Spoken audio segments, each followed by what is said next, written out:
Gabriel Gage. A whole lot has come out about Nova this past week, and it never ceases to surprise the masses that despite all the embarrassing, degenerate, or predatory information that leaks about him nearly on the weekly, he still manages to get up every day and post a TikTok like he's some wholesome creator or now business owner. We talk so much about said leaks, why don't we touch on how exactly he handles himself and endures while things that would scare others come out on the internet about him. Now, leading up to the leaks of the conversations Nova had with a friend of his over the course of their entire friendship they had, along with the traumatizing Discord mommy leaks that we haven't seen all of yet, Nova would start a series no doubt stolen from someone else called 7 Cuisines of Novine. This series, in case any of you didn't notice, unbeknownst to Nova as well, was counting down the days until we got images like this. But in this series, he'd essentially choose what he would think to be unique and interesting cuisines every single day for 7 days. And the way he had it framed, he had me believing that some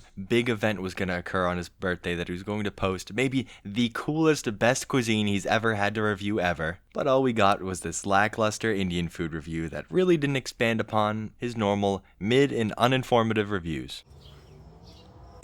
Welcome to 7 Cuisines of Novine, Day 7. Today is my birthday. Not at the time of recording this, but it'll be uploaded on my birthday. So, what is my absolute favorite cuisine of all time? Indian food. This is what cheers a sad boy up and a sore boy up because my knees and legs are killing me. So let's eat some Indian food. Butter chicken. Happy birthday to me. It's so flavorful. Now, you may have noticed Nova mention that his legs are quote-unquote a-killin' me, and that would be due to one of his many business ventures right now, the door dashing he's been getting done on his tricycle. He'd have you believe he's out there 24/7 pedaling his little legs off, but that just really isn't the case because every time he's been out there, he's recorded a TikTok of himself giving us triking tips, or, for example, letting us know that he just ate shit on a tricycle. I just ate shit on my trike. I am not fucking happy right now. Which I don't understand how one could wipe out on a tricycle. Those things are so incredibly stable. He must have been flying down a hill with some poor sap's DoorDash in tow. Just wasn't paying attention to how sharp a corner that was coming out was. DoorDash went flying and he had to cancel someone's order mid-dash, in the process losing the couple bucks he was actually going to earn from that. You could say that wipeout on that tricycle could be a physical representation of how every single business venture that he invests his time into ends up going because of 1, his lack of motivation, and of course 2, don't forget, his reputation on the internet that follows him everywhere. Again, just to really highlight how successful this door dashing has been for him, he flexed when his account finally went positive, showing us that he had $6 saved up from the door dashing. Well, some of you might be thinking, well, Mcgrubba, if he's diving headfirst into his work, focusing on all of his business ventures, of course, to try to keep his mind occupied to ignore all the awful leaks that are coming out about him, one of these ideas of his and what a business is supposed to be is bound to have taken off. It's bound to have been doing well, right?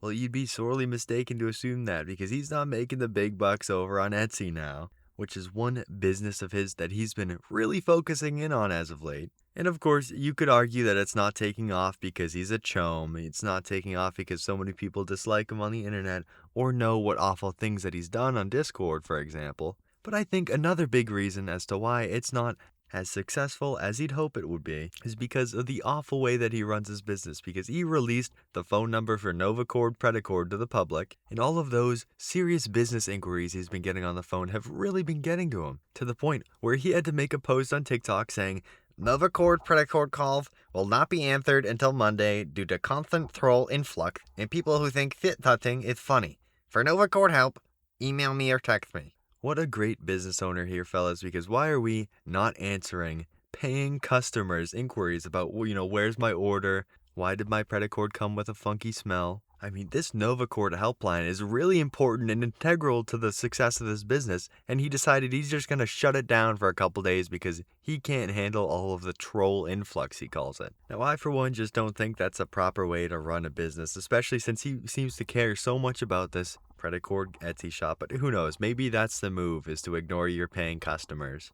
One thing very interesting about this post I would like to add, though, is that He refers to the people who are calling him, the people who are trolling him, as shit touchers. And if a lot of you don't know what that means, I'd completely understand because I wouldn't even know what that have meant unless I started this YouTube channel. And to touch the poo would be to just interact with any of these lol cows, anyone who's like Nova or like Cyrax, for example. So I just kind of find it interesting here that he's kind of accepted his role of being unequal to someone such as the Goblin Cyrax himself. But of course, on that same subject of the phone calls, him not answering the Etsy shop properly, when he does actually pick up the phone to that Novacord Predacord helpline, he's not the most professional with that either because a YouTuber known as The Drink would go ahead and give Nova a call to, of course, inquire about what exactly he can order from this business. And I'd just like you to pay close attention to the kind of interaction Nova had with him.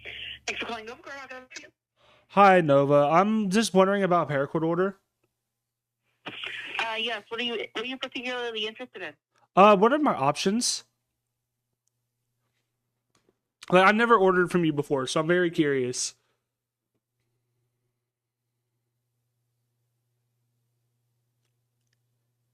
Hello?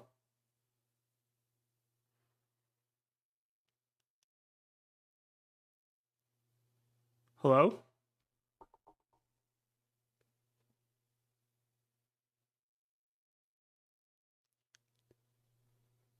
I'm gonna call you back, Nova. Holy fucking shit. Nova picked up. No fucking way. Found all of a sudden. Oh, I'm so sorry, Nova. Yeah, I was incredibly confused. Sorry. I know I never ordered from you before, so like I'm just very curious. That's all. Oh yes. Have you seen my Etsy shop? No, I've not, but I've seen a lot of videos about you. Now, we know the intentions of this call weren't the purest, but from Nova's perspective, this was someone who was genuinely interested in buying a product from the Predacord business. You know, he was inquiring about what colors and sizes he could pick from. What exactly was he offering from this business? A question that I would consider fairly basic, especially since you're the one making all these items. You should have intimate knowledge about what exactly you have and should be able to fire off like nothing exactly what this guy can buy from you. And instead, he's just left there completely speechless, and I believe he actually hangs up on the kid. I think he has to call him back. Now, of course, I don't endorse calling Nova's business line for anything other than the business, but I also want to say nobody should probably be buying from him because I'd have to say that the condition that these Novacord Predacords are made in are abysmal, and you're probably going to catch something if you buy from him. Now, just taking all this in, it's so interesting to see that him ignoring all the leaks, ignoring the allegations, well, to the best of his ability, he does, of course, fire back at us from time to time.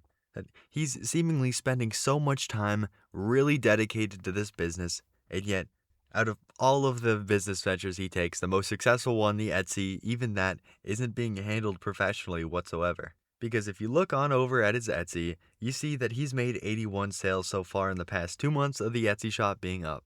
Now, you might be thinking to yourself, 81 sounds like a lot. If he sold 81 of just the paracord bracelets, which are his most expensive item on there, which is $12, he would have made nearly $1,000 before taxes. But that's being a little too generous because we know not everyone was getting those bracelets. And then on top of that, when you start to think about how fast you can make a paracord bracelet, you start to realize how little time he's been spending on this project. Because for your average person, it takes about 10 to 20 minutes to make a full paracord bracelet. Now, remember, not all of them were full-size bracelets, but we're being real generous here. Say they were all paracord bracelets, and it was taking him an extra 10 minutes on each bracelet, from the higher side of what the average is. So say 30 minutes he was taking to carefully make every individual bracelet. Over the course of roughly 80 sales, that means he's only spent 40 hours making bracelets over the course of 2 months.